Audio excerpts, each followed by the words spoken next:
네, 안녕하세요. 이번 주는 자료조사 방법의 이해 및 적용에 대해서 살펴보겠습니다. 자료조사 방법에는 어떤 내용들이 포함되냐면 우리가 전집을 다 조사할 수 없기 때문에 그렇다면 표집은 어떻게 구해야 될 것인가? 그리고 표집을 구한 다음에 그들을 어떤 방식으로 측정을 할 수 있을까? 구체적인 측정 방법은 수업에서 우리가 깊게 다루지는 못하는데요. 그래도 우리가 다른 연구들을 봤을 때 그 측정 도구들이 제대로 된 측정 도구인지 아닌지, 측정의 방법, 뭐 환경 이런 것이 제대로 갖춰져 있는지 갖춰져 있지 않았는지 정도를 우리가 판단할 수 있을 정도의 내용까지 우리 수업에서 다루기로 하겠습니다. 강의 계획서 상으로는 7주차에 해당되는 내용입니다. 우리가 원래 이제 제가 강의 계획서에는 발표 미디어 속의 교육 연구가 발표가 없었고 그냥 중간고사 기간에 제출 이렇게 돼 있었는데 저희가 발표도 하고 뭐 하다 보니까 이제 늦어져서 7주차 원래 7주차로 계획되었던 내용을 하지 못해서 동영상 강의는 7주차로 대신 하겠습니다. 예.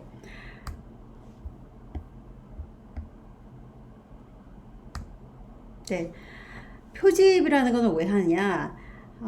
우리가 전집을 다 전수 조사를 할 수 있다면 표집이라는 것을 우리가 구할 필요도 없고, 추리 통계, 어떤 어려운 통계 분석 방법들을 우리가 사용할 필요도 없습니다. 그렇지만 전집을 우리가 다 조사하기 어렵기 때문에 전집과 최대한 비슷한 성격을 지닌 전집을 가장 잘 대표하는 표집을 우리가 추출을 해서 그 표집을 가지고 우리가 연구를 진행을 하게 됩니다. 네, 그래서 정의를 내리자면 전집은 내가 설명 예측 기술하고자 하는 대상 전체, 즉 연구 결과를 내가 일반화시키고자 하는 대상이고요. 표집은 전집의 특성을 추정하기 위해서 전집으로부터 선발되는 집단이고 우리가 실제로 연구를 수행하는 그 집단을 의미합니다. 가장 중요한 것은 표집이 대표성을 갖고 있어야 된다는 겁니다. 전집에 대한 대표성이 보장되어야 한다는 겁니다. 사실 표집이 정말로 전집을 대표하느냐에 대해서는 솔직히 어떤 무선 표집을 제대로 하는 연구가 아니면 100% 장담은 할 수 없지만 그렇지만 전집에 대해서 먼저 이해를 하고 내가 추출한 표집이 전집과 어떤 점에서 유사한지 어떤 점에서 다른지를 좀 분석을 하고 너무 다르다면 우리가 연구를 하면 안 되고 어느 정도 좀 대표성을 갖고 있다고 생각이 되면 보통 연구를 진행을 합니다. 그리고 그 이전에 너무 그 전집에 대한 대표성이 없는 표집 자체는 아예 사용을 하면 안 되겠죠. 연구 설계 단계에서부터. 그러니까 예를 들어서 우리나라 고등학교 아이들의 미디어 리터러시 수준을 조사하고 싶은데 내가 예를 들어서 과학고등학교 교사예요. 그래서 내 학교에 있는 아이들만을 대상으로 그 아이들을 표집으로 해서 제가 연구를 했다면 전집에 대한 대표성이 상당히 부족해요. 네. 똑똑하고 공부 잘하는 아이들이지만 그 중에서도 과학을 택한 아이들이기 때문에 굉장히 그 전집에 대한 대표성이 떨어집니다. 아래에 박스에 있는 예시를 한번 볼까요? 연구 문제가 만약에 이런 거라면 학교에 대한 학부모 태도와 아동의 초등학교 학업 성취도 간 관계가 존재하는가 라는 연구 문제가 존재한다면 이때의 전집은 뭐가 되겠습니까?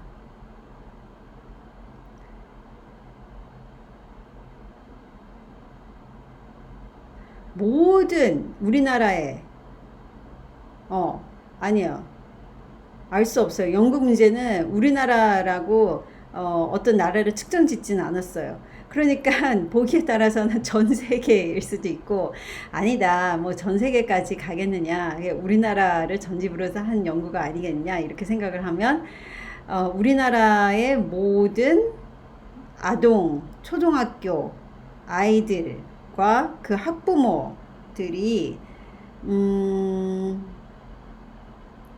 전집이 되겠죠. 그러니까 학부모의 학교에 대한 태도, 태도를 조사하고 아동들의 학교에 대한 태도를 각각 조사해서 그것이 학업 성취도와 갖는 관계를 보겠죠. 네. 그러니까 전국의 초등학교 아이들 그리고 그 학부모들이 다 전집이 되고 표집은 제가 조금 추출을 해서 선정한 그 집단이 표집이 되겠습니다. 네. 그렇다면 전집에서 표집을 어떻게 하느냐 하면 여러 가지 방법들이 있습니다. 가장 크게는 위에 확률 표집, 그 다음에 아래에서 보시면 비확률 표집이 있습니다. 확률 표집은 확률 이론을 바탕으로 해서 체계적으로 표집을 하기 때문에 확률 표집이라고 하는 것이고요. 확률 이론, 확률을 사용하지 않고 표집을 하는 경우를 비확률 표집이라고 합니다. 그러니까 확률 표집이 좀 더 체계적이고 과학적인 접근이고 사실 비확률 표집은 그렇게 체계적이지는 않습니다. 체계성이 사실상 없다고 봐야 되겠죠. 근데 이제 실제로 연구를 할 때는 사실 비확률 표집을 상당히 많이 활용을 합니다. 근데 어쨌든 그 얘기는 좀 나중에 다시 하고요. 확률 표집부터 보겠습니다.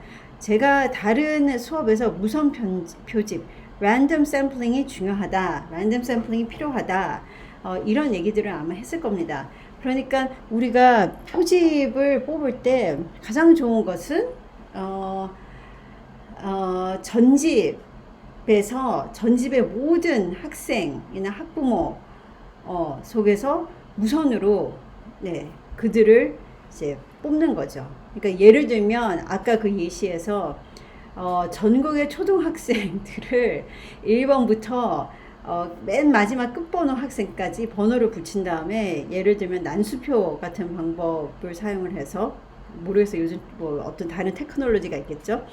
뭐 어쨌든 어떤 방법을 사용해서 전국의 모든 초등학생들이 내 표집으로 뽑힐 확률을 똑같이 만들기 위해서 제가 그냥 무작위로 뽑는 겁니다. 그러니까 무선 표집을 하는 것이 그 방법을 통해서 표집을 선정을 했을 경우 가장 전집에 대한 대표성이 높다고 합니다. 예. 그러니까 사실 무선 표집을 제대로만 한다면 여러 계층을 골고루 잘 포함을 하고 그 계층 안에서 여러 가지 사람들의 속성들을 가장 잘 대표하는 표집이 구성될 수 있다고 이론적으로는 그렇게 보고 있습니다. 네. 그 다음에 체계적 표집, 유층 표집, 군집 표집이 있고 비확률 표집에는 할당 표집 그리고 편입 표집이 있습니다. 네. 가까이 뭔지 좀 살펴볼게요. 뭔지 좀 살펴보고 여러분들이 발표했던 논문 중에서 제가 좀 이렇게 봤어요. 어떤 표집 방법들을 사용을 했는지. 그래서 논문들을 보면서 그 표집 방법들에 대해서 얘기하는 시간을 갖겠습니다. 네. 단순 무선 표집, 아까 말씀드렸듯이 모든 구성원이, 전집의 모든 구성원이 표집에 선택될 확률이 동일한 경우의 표집 방법을 의미합니다. 네. 근데 이게 사실 현실적으로는 좀 어려워요. 예를 들어서 초등학교 학생들의 학교에 대한 태도를 제가 조사를 하려는데 전국의 초등학생들이 예를 들어서 10만 명이다 하면 그 아이들에서 제가 100명을 표집을 한다. 그러면 이 100명이 모두 다 다른 지역 다른 학교에서 오겠죠.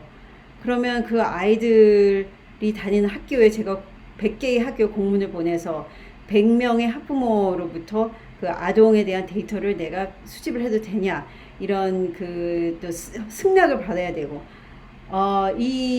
그 프로세스를 생각하면 너무나도 힘듭니다. 예. 그래서 사실 교육연구에서 단순 무선 표집은 제가 거의 못 본 것 같습니다. 예. 그래도 좀 큰 연구들에서 본 것이 이 다음부터 나오는 표집 방법들입니다. 첫 번째 보면 이제 체계적 표집이라는 게 있는데요. 체계적 표집이라는 건 뭐냐면 일단 어떤 방법을 정해요. 예를 들면 10번째 학생을 뽑는다. 예. 아니면 뭐 보통 그 방법을 많이 쓰죠. 뭐 10번째 학생을 뽑는다. 네. 아니면 뭐 100번째 사람을 뽑는다. 이런 식으로 해서 그 전집에서 어떤 순서나 어떤 체계에 의해서 표집을 뽑습니다. 예. 그러니까 언뜻 생각하면 이것도 나쁜 방법은 아닌데요. 근데 어디서부터 시작하느냐에 따라서 우리가 예측하지 못하는 어떤 주기적인 어떤 변화들이 있을 수가 있어요. 그래서 우리가 매 10번째 아니면 100번째 사람을 뽑는데 그들 간에 어떤 특성들이 있다면 또 제 표집이 편파적일 수가 있어요. 네. 그래서 그거보다는 어떤 방법을 쓰냐면 이제 유충 표집이라는 것을 사용을 하기도 합니다. 유충 표집이라는 것은 뭐냐면 일단 유충은 여러 하위 집단들을 의미를 합니다. 예를 들어서 초등학교 학생들 여러 가지 유충이 존재하겠죠. 일단 지역별 유충이 존재할 수 있고 남녀 간의 유충이 존재할 수도 있고요. 아니면 뭐 학년별로 여러 가지 유충이 존재할 수도 있고 뭐 사립, 공립에 따라서도 유충이 존재할 수도 있습니다. 그러니까 어떻게 유충을 잡느냐, 다양한 유충을 잡아서 그 유충들에서 내가 골고루 표집을 뽑는다, 이런 방법도 있을 수 있고요. 예를 들어서 나는 지역별 어떤 학습 격차에 대해서 내가 살펴보고 싶다.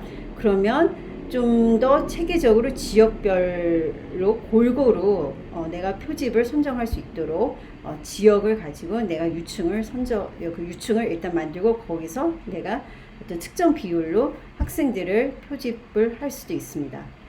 유충 표집에는 비례 유충 표집이 있고요. 비비례 유충 표집이 있습니다. 말이 좀 어려워지죠? 비례 유충 표집이라는 것은 표집의 구성 비율이 전집의 구성 비율과 동일한 경우를 의미합니다. 예를 들어서 전집에서 남학생이 70, 여학생이 30이다. 그러면 표집도 남 70, 여 30%를 뽑는 겁니다. 요즘은 남자하고 여자 비율이 뭐 거의 50, 50 인데요. 저 때만 해도 남한 선호 사상이 많아서 남자가 뭐 70, 뭐 여자가 30 이런 경우들이 많았습니다. 옛날 자료라 그렇습니다. 이거는 비비례 유충 표집이라는 것은 전집의 구성이 설령 남자 70, 여자 30이라 할지라도 나는 그냥 그걸 무시하고 똑같이 50, 50을 하겠다 하는 것이 비비례 유충 표집입니다. 네, 어떤 것을 사용을 하느냐, 이거는 연구자의 관심사에 따라서 달라집니다. 그러니까 예를 들어서 우리 학교 체육관의 샤워실을 리모델링을 한다. 아니면 뭐 체육관 헬스장을 리모델링 한다.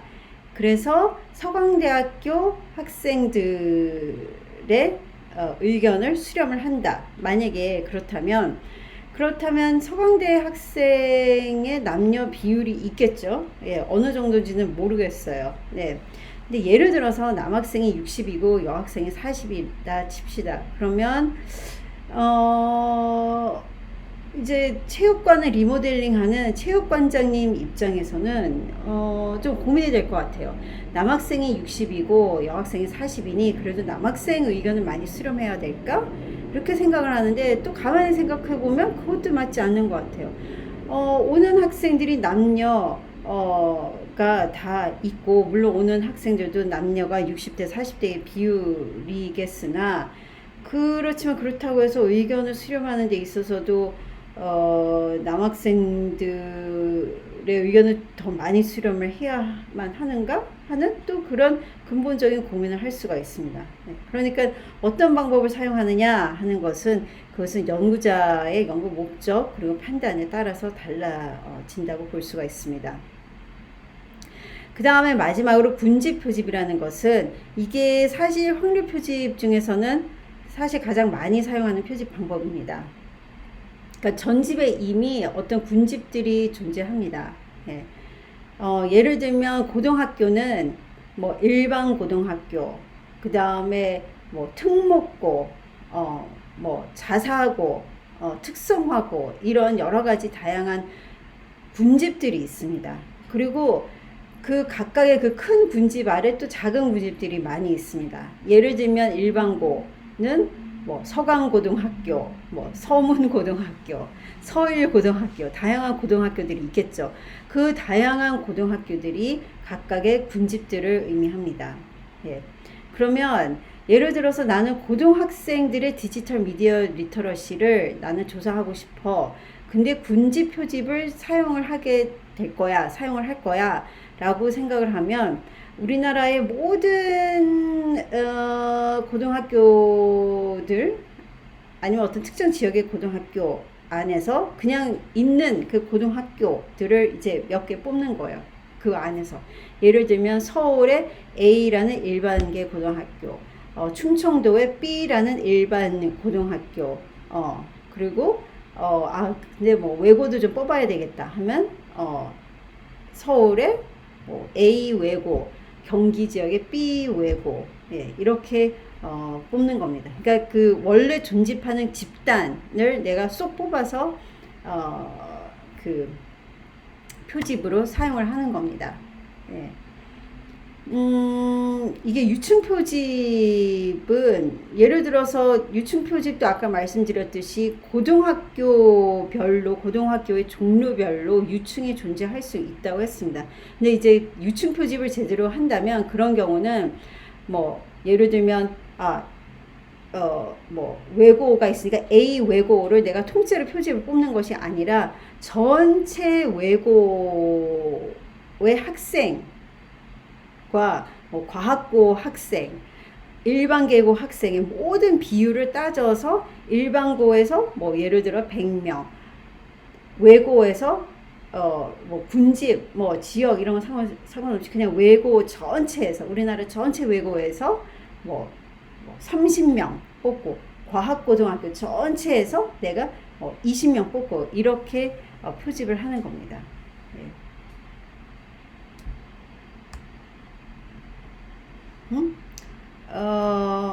예, 여기는 비확률 표집은 나와 있지 않아요. 그건 여기 다시 올라가서 좀 설명을 잠깐 드리면, 비확률 표집은 아까 말씀드렸듯이 확률에 의해서 표집을 하지 않는다는 겁니다. 네. 그럼 먼저 편의 표집이 뭔지 말씀드릴게요. 이거는 그냥 내가 가장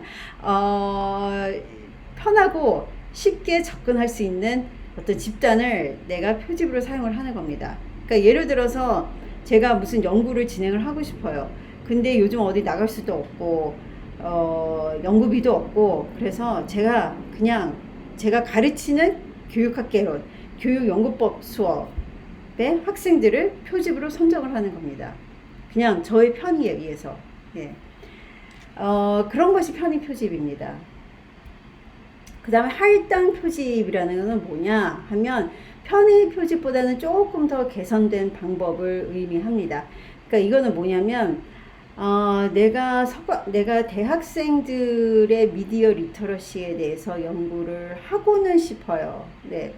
그래서 다른 데는 뭐 가기가 힘들고, 그래서 제가 서강대학교 학생들을 대상으로 일단은 편의 표집인 거죠. 우리나라의 전체 대학이 아니고 그냥 가장 편의상, 예, 서강대학교를 표집을 했으니까 서강대학교 학생들을 대상으로 표집을 하기는 하지만 그래도 이 모든 우리나라 전국 대학생들의 어떤 남녀 비율을 따져서 제가 서강대 학생 전체 남녀 비율이 60대 40이면 제가 서강대에서도 60대 40으로 표집을 한다든지, 아니면 예를 들어서 수도권과 지방의 대학 비율이 뭐 30대 70이라면 제가 그러면 뭐 편의에 의해서 내가 수도권의 3개 대학을 알고 지방의 7개 대학을 알면 그냥 수도권 3개, 지방의 7개 대학을 이제 표집을 하는 거죠. 마침 전국의 수도권과 지방 대학의 비율과 같네 이러면서 제가 약간의 그 전집의 어떤 계층 구조를 제가 반영을 해서 표집을 할당을 한다는 겁니다. 네.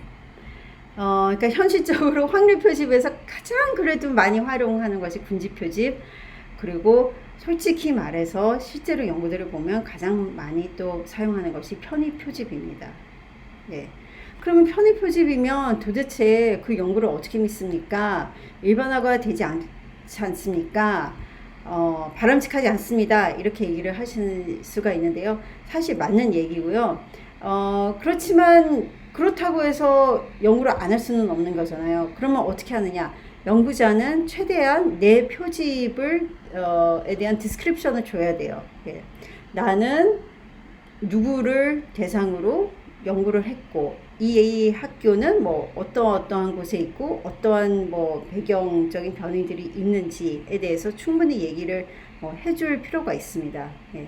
근데 이제 그 이전에 먼저 어떻게든지 대표성이 있는 표집을 내가 뽑아서 사용을 하고자 하는 노력은 최대한 하기는 해야 되겠죠. 예. 그리고 뭐 그러지 못할 경우는 내가 어떤 집단을 왜 선택을 했는지, 그 집단의 성격은 어떤 것인지, 그리고 어떤 내 집단과 전집이 어떤 차이가 있을지에 대해서도 가능한 자세하게 좀 설명을 해주고, 그리고 연구 결과도 내 집단에서 이렇게 나왔다. 내 집단의 아이들이 물론 어떤 한 고등학교 한 지역의 아이들이긴 하지만 예를 들면 이 아이들의 디지털 미디어 리터러시가 전국적인 수준하고 그렇게 다를 거라고는 생각되지 않는다. 예. 그렇기 때문에 요러한 범위, 요러한 한도 내에서는 나의 연구 결과를 일반화시킬 수 있다. 요렇게 좀 정리를 해줄 필요가 있습니다. 연구자가. 그러면 또 이런 질문이 나오겠죠. 그러면 내 표집이 전국의 진짜 어떤 전집하고 얼마나 차이가 나는지는 어떻게 합니까? 하면 좀 전국적인 여러 가지 조사들이 있어요. 예. 학생들을 대상으로 한 여러 가지 이제 뭐 보고서라든지 아니면 우리나라 교육부 뭐 캐디 한국교육과정평가원 이런 곳에서 체계적으로 학생들에 대한 데이터들을 수집을 하고 있습니다. 네. 그리고 그런 것에 대해서도 이제 발표를 하고요. 그래서 학생들의 특징에 대해서도 발표를 하고요. 그래서 좀 내 연구와 가장 좀 연관성이 높은 어떤 좋은 권위 있는 기관에서 나온 보고서의 어떤 데이터들을 보고 이제 내 데이터와 비교를 하는 거죠. 네. 네. 또 실제로 연구를 하다 보면 가장 큰 질문이 표집의 크기가 얼마나 커야 됩니까? 예. 왜냐하면 표집을 크게 하는데 문제가 없다면 문제가 없지만 사실 표집을 많이 하기가 어려운 경우들이 많기 때문에 그러면 최소한 몇 명이 돼야 합니까? 이런 질문들을 많이 묻습니다. 근데 그 이전에 이제 표집의 크기가 어마무시하게 많은 경우가 있습니다. 그러니까 예를 들어서 내가 어떤 온라인 설문 조사 기관에서 일을 해요. 그래서 엄청나게 많은 사람들의 데이터를 내가 수집을 할 수 있다. 그러면 그것이 반드시 좋으냐 하면 그렇지는 않아요. 왜냐하면 표집이 어마어마무시하게 많으면 막 몇만 명 수준으로 많거나 아니면 내가 생각하고 있는 전집에 비해서 너무 많거나 그러면 어떤 경우가 일어나냐, 내가 연가서를 부정하게 되는 가능성이 커져요. 예. 그러니까 연가설이라는 것은 뭐냐면 대립가설과 연가설이 있으면 연가설은 연구자가 기각을 하고 싶어 하는 가설이 연가설입니다. 예를 들면 뭐 새로운 교육 방법이 아무 효과가 없다, 차이가 없다, A 집단과 B 집단 간의 차이가 없다. 예. 이런 것이 연가설이고요. 대립가설은 내가 채택하고 싶은 가설이에요. 내가 연구를 통해서 입증하고 싶은 가설이에요. 예를 들면 A라는 교육 연구 방법이 더 효과적이다. A와 B 간의 집단 차이가 있더라, 생기더라 하는 것이 이제 대립가설인데, 표집의 크기가 너무 크면, 아니면 표집의 크기가 클수록 내가 연가설을 부정할 가능성이 더 커집니다. 그러니까 이게 어떤 통계적인 현상인데요. 표집이 크면 클수록 그러니까 사실은 연가설이 맞는데, 연가설이 맞는데 연가설이 그냥 부정되는 가능성이 그냥 커져요. 표집의 크기가 커지면. 그래서 지나치게 커지면 내가 연가설을 부정했다 하더라도 이것이 정말로 내가 새로 사용한 교육 방법의 효과 때문인지, 아니면 단지 표집의 크기가 너무 커서인지 구분이 안 되는 겁니다. 그러니까 지나치게 클 필요가 없는데, 지나치게 커서 문제가 되는 경우는 제 주변에서는 거의 보지 못했습니다. 교육연구에서는. 네. 그러면 좀 더 현실적으로 와서 연구 유형에 따라서 표집의 크기를 어떻게 하는 것이 좋을까 이렇게 보면, 일단 상관관계 연구는 변인 간의 관계들을 각각 이렇게 좀 수집을 해서 그 둘 간의 그 관계를 살펴보는 상관관계 연구들에서는 그래도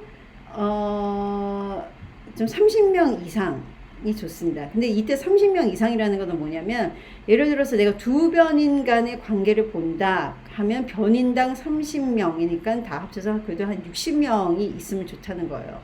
네. 그러니까 변인 수가 증가할수록 표집도 커져야 한다는 거예요. 네. 그러니까 두 개 변인 관찰 시 각각 30명 이상이라는 것은 뭐냐면, 그냥 이렇게 평균적으로 변인 한 개당 30명씩 그걸 잡는다는 거예요. 그러니까 내가 10개 변인 간의 상관관계를 내가 살펴본다 하면 최소한 300명은 필요하다는 거예요. 근데 이게 그냥 어떤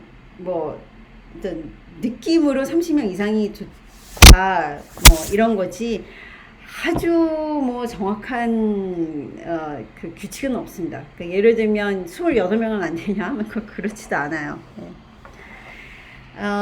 근데 어쨌든 상관관계는 특히 이제 연구들은 보통 두 개 변인만 보는 것이 아니라 여러 개 변인을 보기 때문에 표집이 좋기 150, 200명이 넘는 경우들이 상당히 많이 있습니다. 예.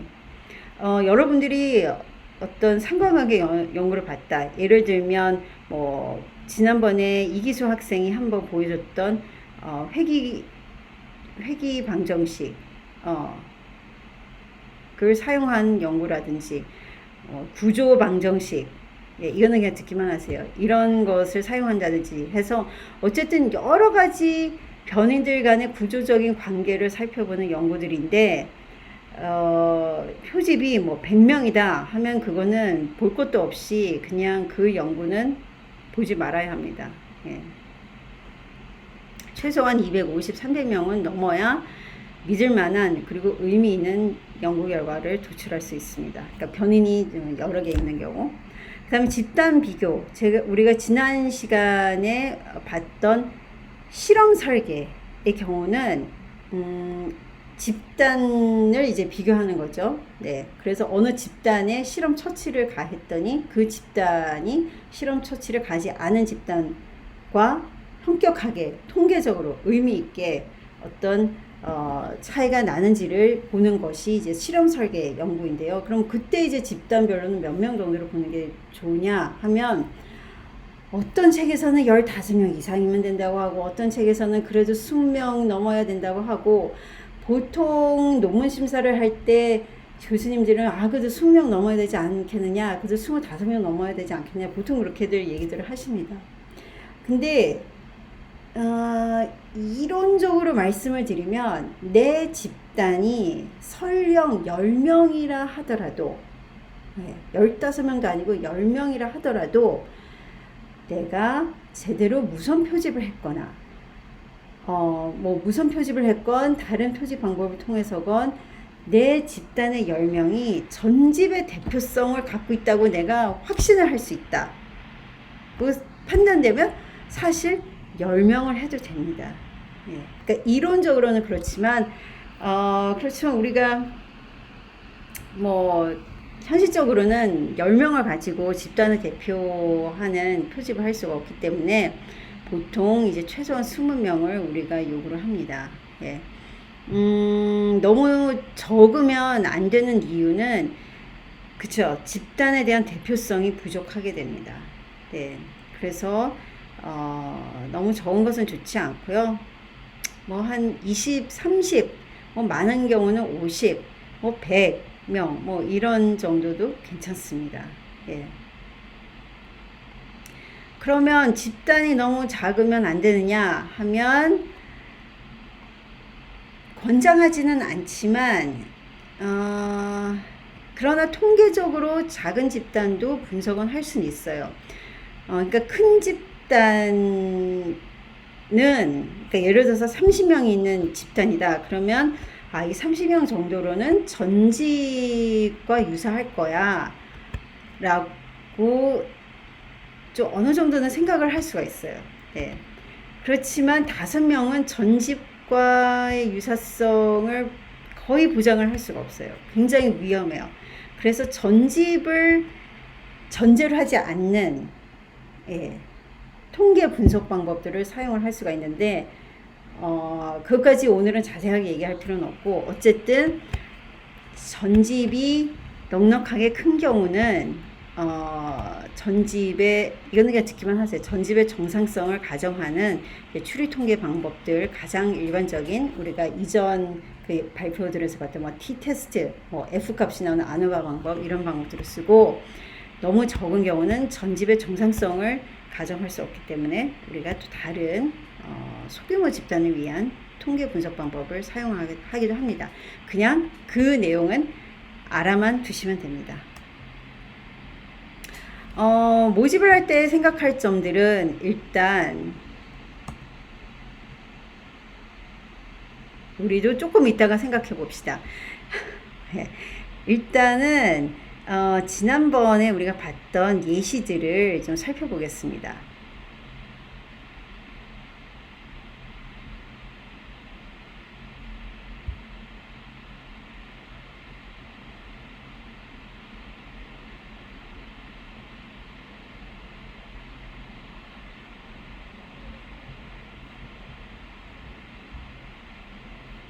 네. 요것은 백이현 학생이 발표했던 논문 중에 하나인데요. 미디어 이용은 영유아 언어 발달을 촉진하는가 하는 연구인데요. 앞에 거 다 건너뛰고 이렇게 보면 이제 연구 방법이 나옵니다. 그래서 연구 방법에서 첫 번째로 언급해야 되는 것은 내가 표집을 어떻게 했고 내 표집은 어떤 속성들을 지녔는지를 설명하는 것이 가장 첫 번째입니다. 그래서 여기를 보시면 0, 3세 영유아에 대해서 하는 거니까 표본 선정을 어떻게 했느냐. 네. 무작위로 피조사자에게 접근할 수 없는 특성상 확률 표집보다는 그러면 취소, 노란색 표시 취소, 목적 표집이라는 방법을 사용을 했대요. 이 목적 표집이 뭔지 좀 살펴볼까요? 어떤 목적을 가지고 표집을 했다는 거죠. 네, 그래서 지역적으로는 전국 인구의 약 반을 차지하는 서울 경기권과 이외 권역의 영유아 인구 비율과 언어 발달 측면에서 다양한 수준의 아동이 포함될 수 있도록 고려해야 할 필요성이 있어 할당 표집을 병행하여 그러니까 전국의 지역을 어떤 뭔가 이렇게 그 전국의 어떤 영유아의 그 비율을 좀 반영을 했다는 거죠. 네. 그래서 할당 표집을 병행을 해서 표본의 대표성을 유지하도록 했다는 거예요. 네. 그리고 예, 소아과 의사와 담당자 협조하에 설문을 주 양육자와 설문을 진행을 했다고 하고,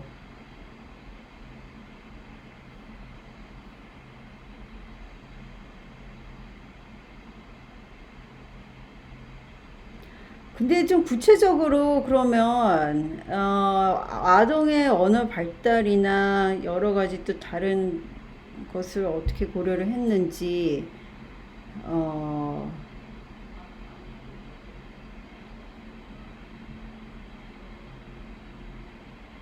그러니까 여기서 좀 제가 궁금한 내용은 이 밑에 보시면 뭐 설문을 돌렸다라고 했지만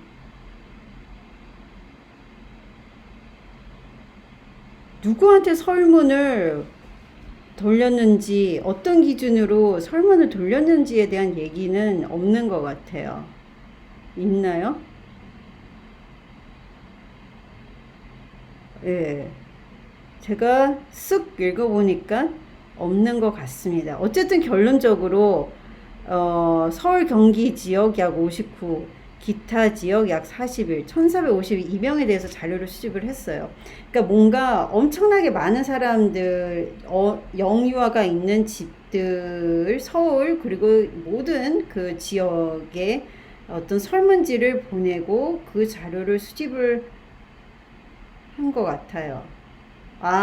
그냥 보낸 게 아니라 직접 그 조사원들이 양육자를 만나서 설문지를 작성을 하고 받아온 거예요. 예. 그냥 마구 뿌리고 회수한 게 아니고. 근데 좀 궁금하네요. 예. 어떤 기준으로, 예. 그러니까 목적 샘플링을 했다고 했는데 어떤 기준으로, 그러니까 어떤 목적으로 샘플링을 했는지를 모르겠어요. 예. 그냥 지역 분배에 대해서만 얘기를 했네요. 부족합니다. 네. 연구 대상에 대한 서술이 부족합니다. 그 다음에 두 번째를 보겠습니다. 요것은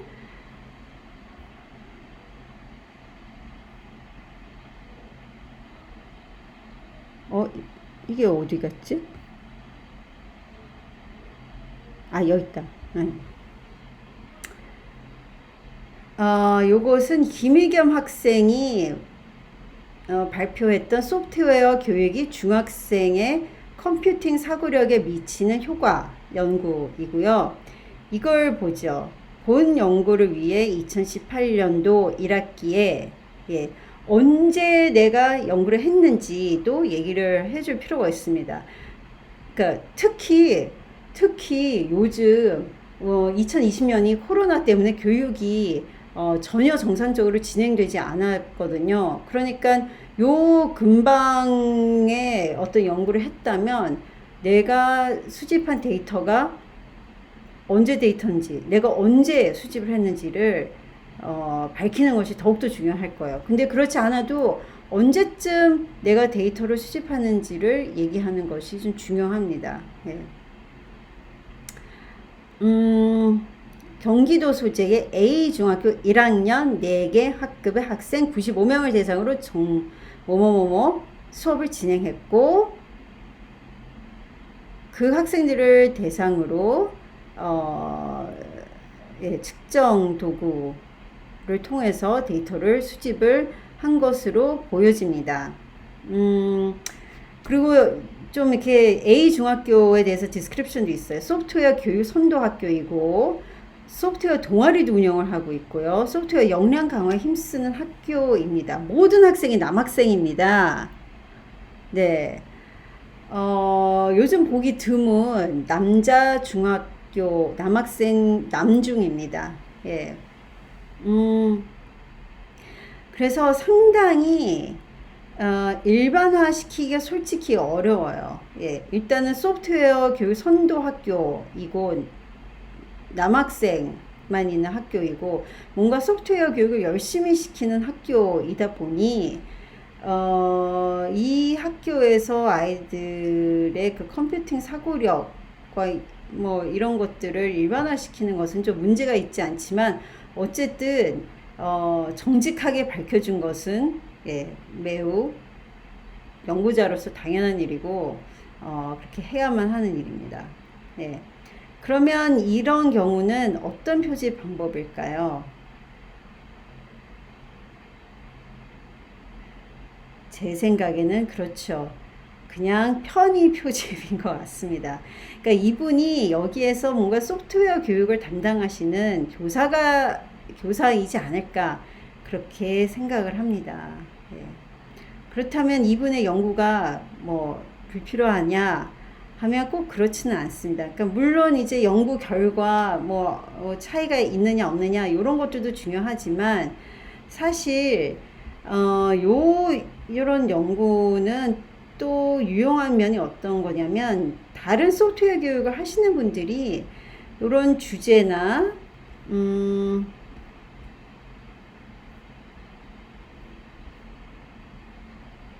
여기는 없지만 김희겸 학생이 보여줬던 뭐 다른 연구들은 실제로 그 소프트웨어 교육, 컴퓨팅 사고력 교육과 관련해서 수업을 좀 어떤 식으로 설계했는지 이런 내용들이 좀 있어요.